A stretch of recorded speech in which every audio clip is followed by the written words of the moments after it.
Apakah memang ada hadis yang mengatakan tidak kujamin umatku 14 abad akan datang? Seandainya hadis ini memang ada, apa yang tidak dijamin? Sapaannya atau ibadahnya? Mohon pencerahan. Tak ada.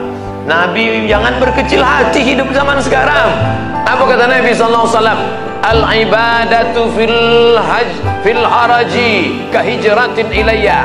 Siapa yang tetap istiqamah beribadah padahal waktu itu banyak fitnah-fitnah, sama macam berhijrah bersama Nabi Muhammad sallallahu alaihi wasallam.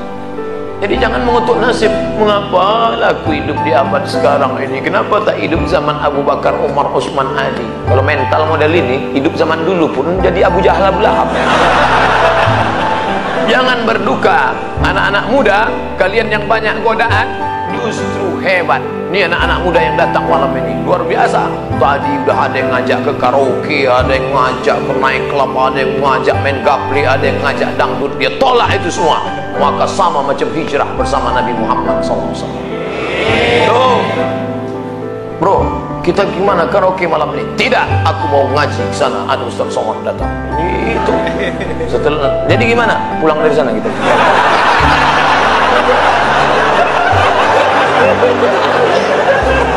Ada suatu hadis yang mengatakan bahwa menikah itu adalah sunnahku. Barang siapa yang tak mengikut sunnahku, maka dia bukan umatku. Bagaimana dengan Imam Syafi'i? Karena dalam buku autobiografi Imam Syafi'i mengatakan beliau tak nikah. Imam Syafi'i menikah. Dari mana Ustaz tahu Imam Syafi'i menikah? Bacalah biografinya. Yang tak menikah itu Imam Nawawi. Betul, ada imam dalam mazhab Syafi'i, Imam Nawawi. Imam Nawawi tak menikah. Imam Ibnu Taimiyah tak menikah. Sayyid Qutb penulis fi Zilalil Quran tak menikah. Syekh Abdul Fattah Abu Ghuddah menulis satu kitab judulnya Al-Ulama Al-Uzzab Alladzina Atharul Ilma Ala Zawaj. Biografi ulama-ulama yang tak menikah sampai mati karena lebih memilih ilmu daripada nikah. Kenapa Ibnu Taimiyah tak menikah? Kalau Ibnu Taimiyah menikah, istrinya itu pasti tetap tinggal karena dia lebih lama di penjara daripada di luar penjara. Sayyid Qutb digantung 1966, mati dalam keadaan ditulisnya tafsir itu di penjara. Maka mereka itu memikirkan mudaratnya lebih besar. Tapi kalian yang muda sekarang jangan kalian ikut ini. Zaman Imam Nawawi dulu dia tak menikah. Perempuan zaman itu biji matanya aja yang nampak. Godaan tak kuat. Zaman sekarang perempuan biji matanya tertutup, yang lain terbuka.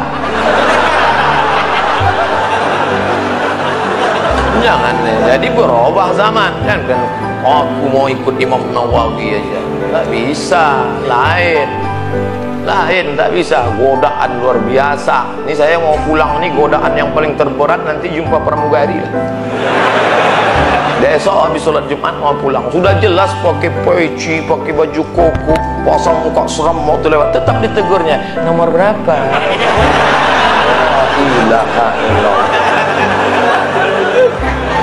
Udah dapat nomor kursi duduk saya, sengaja tak ada senyum-senyum. Tetap dia datang, Bapak seatbeltnya udah dipasang. Sip, ramah betul lah dia. Silap pula lama-lama. Apakah hukum dalam Islam bila seorang ayah tiri memisahkan atau memutus tali silaturahim seorang anak kandung dan ibu kandungnya? Berdosakah jika seorang istri apa hukum memutus tali silaturahim? La yadkhulul jannah, tak masuk surga qati'ur rahim, orang yang memutus tali silaturahim. Ayah tiri dipisahkannya, nikah dia dengan perempuan, lalu dia tak suka sama anak ini, aku suka sama engkau, anak mau pergi sana, memutus tali silaturahim. Kalian yang ada niat nikah sama janda, terimalah janda sepaket. Jangan mau dia saja, anaknya tak mau. Perempuan ini pun kenapa dia lebih memilih lelaki ini daripada anaknya? Ini bisa jadi mantan suami tapi tak ada mantan anak. Kok bisa dia lebih milih? Nanti setelah kau jelek, lapuk, lisut, ditinggalkannya, anakmu itu juga yang akan memelihara kau. Hati-hati. Berdosakah jika seorang istri bersumpah di atas Al-Quran untuk mengikuti perintah seorang suami? Ayah tiri berjanji menjauhi anak kandungnya sendiri dengan alasan menjaga kebaikan rumah tangga mereka. Ini mesti didudukkan lagi. Ini udah kacau balau nih. Aku bersumpah demi aku dengan engkau bang, anakku ini akan kutinggalkan. Mana bisa? Walinya mana? ayahnya, datuknya, abangnya, adiknya, pamannya dudukkan lagi, suaminya dudukkan. Ini gara-gara jahil agama, umat ini sudah dijauhkan dari agama. Banyak betul nih. InsyaAllah malam ini yang terjawab kita jawab, yang tak terjawab kami akan bawa pulang ke Pekanbaru. Semua yang dari mulai Bintan sampai Daik Lingga sampai itu semua nanti akan kami satukan menjadi satu video, judulnya oleh-oleh dari Kepri. Ustaz, saya sedang kesulitan harta, utang saya banyak, anak saya 5 orang, tapi rumah cuma 1 kamar sehingga tidur berdesakan. Tolong berikan saya jalan keluar. Nabi mengajarkan doa. Ya Allah, ya Rasulullah, aku dililit utang. Kata Nabi, kau baca doa ini. Hadis riwayat Ahmad bin Hanbal. Allahumma inni a'udzubika minal hammi wal hazan wal ajzi wal kasal wal jubni wal bukhl wa dhala'id daini wa ghalabatir rijal.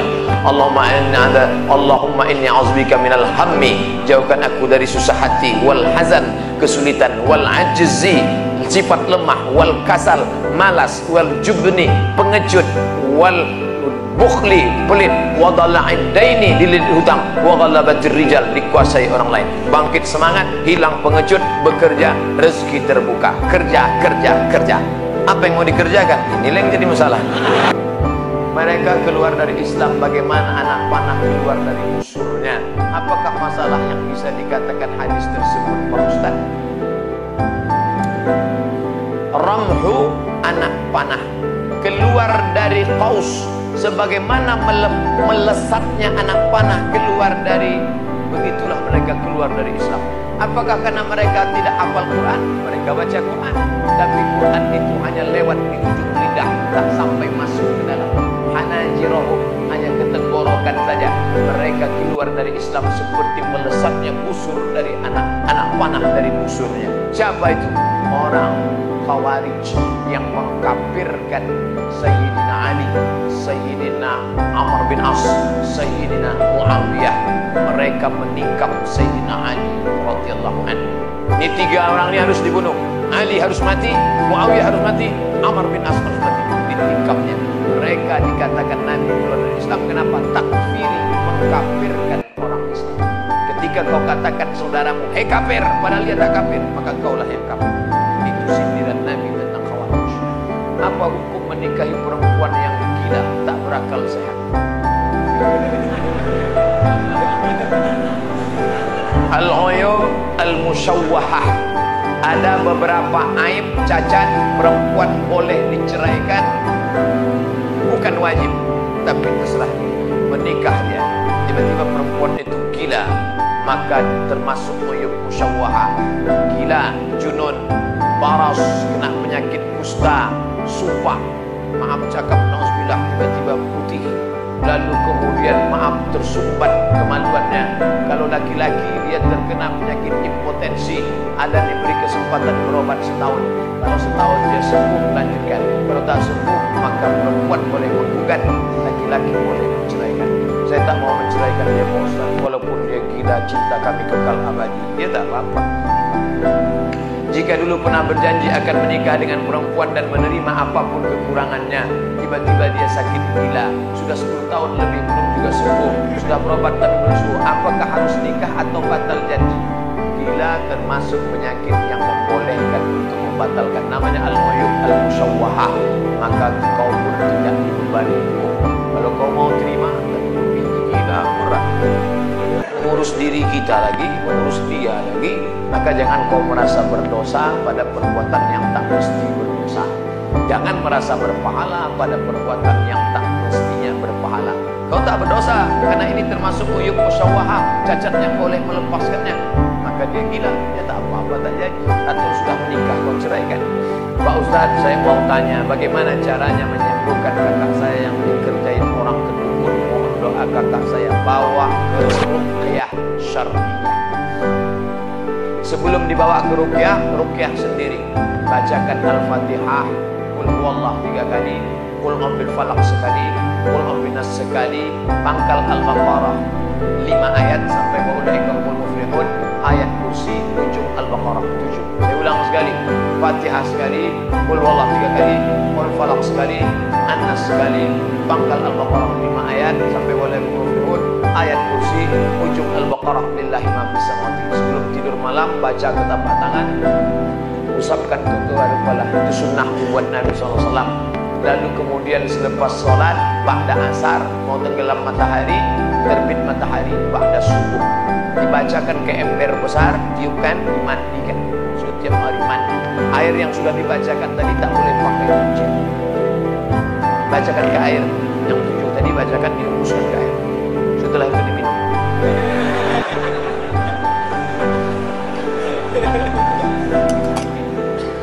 Mana dalilnya? Buka buku 37 masalah populer. Datang sahabat Nabi melapor, ya Rasulullah, ya ada orang kena sihir gila. Lalu kubacakan Al-Fatihah, kulum air liur. Setelah banyak kuludahi. Sehat dia ya Rasulullah.